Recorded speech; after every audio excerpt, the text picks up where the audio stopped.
या हंगामात हरभऱ्याला मिळणार 6,000 रुपयांचा भाव। हो मित्रांनो, तुम्ही अगदी खरं ऐकलत।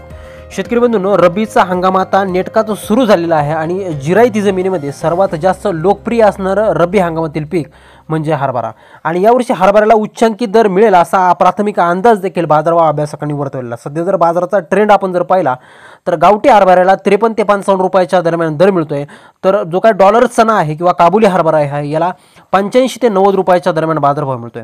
मग यामध्ये राज्यातील बीडची बाजार समिती असेल, जालना असेल, काटोल असेल, नागपूर, मलकापूर याशिवाय अजूनही त्या ठिकाणी बाजार समिती असतील, तर यामध्ये आगामी काळात नेमका हरभऱ्याला दर कसा राहू शकतो, शिवाय यावर्षी हरभरा 6,000 रुपयाचा टप्पा नेमका कसा पार करणार याविषयी सविस्तर अपडेट व्हिडिओच्या माध्यमातून आपण जाणून घेण्याचा प्रयत्न करणार आहोत। व्हिडिओ अगदी शेवटपर्यंत काळजीपूर्वक बघायचा आहे आणि चॅनलवरती जर तुम्ही नवीन असाल तर चॅनलला जरूर सबस्क्राइब देखील करायचं। शेतकरी बंधूंनो, हरभऱ्याची पेरणी जरी आता जरी झाली तर हरभराचा जो काय काढणीचा हंगाम असतो तो साधारणतः फेब्रुवारी ते मेच्या दरम्यान येतो।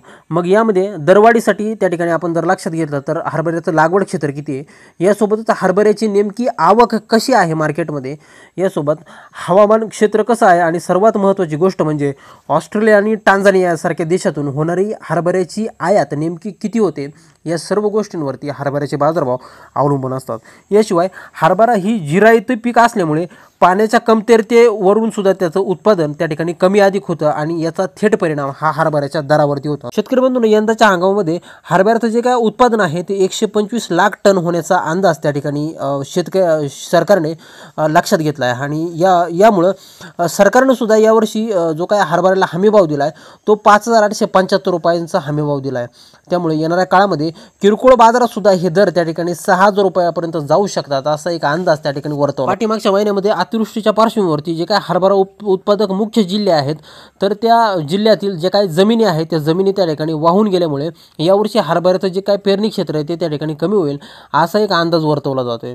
आणि नेमकं याचा जो काय परिणाम आहे तो एकूण उत्पादनावरती होईल आणि परिणामी मागणी आणि पुरवठा यांच्यामधील जर समतोल जर बिघडला तर हरभऱ्याचा यंदाचा जो काय दर असणार आहे हा इतिहासातील सर्वात उच्चांकी दर त्या ठिकाणी असणार आहे। त्यामुळे शेतकरी मित्रांनो, तुम्ही जर हरभरा आता त्या ठिकाणी हरभऱ्याची पेरणी जर करणार असाल तर बाजारभाव लक्षात घ्या, सोबतच त्या ठिकाणी जो काय बाजारभावाचा ट्रेंड आहे तो लक्षात घेऊन आवक त्या ठिकाणी कशी असणार आहे इथून पुढं हे सुद्धा तुम्ही जर लक्षात जर का घेतलं तर हरभरा पेरणं हे तुमच्यासाठी त्या ठिकाणी सोयीचं ठरू शकतं।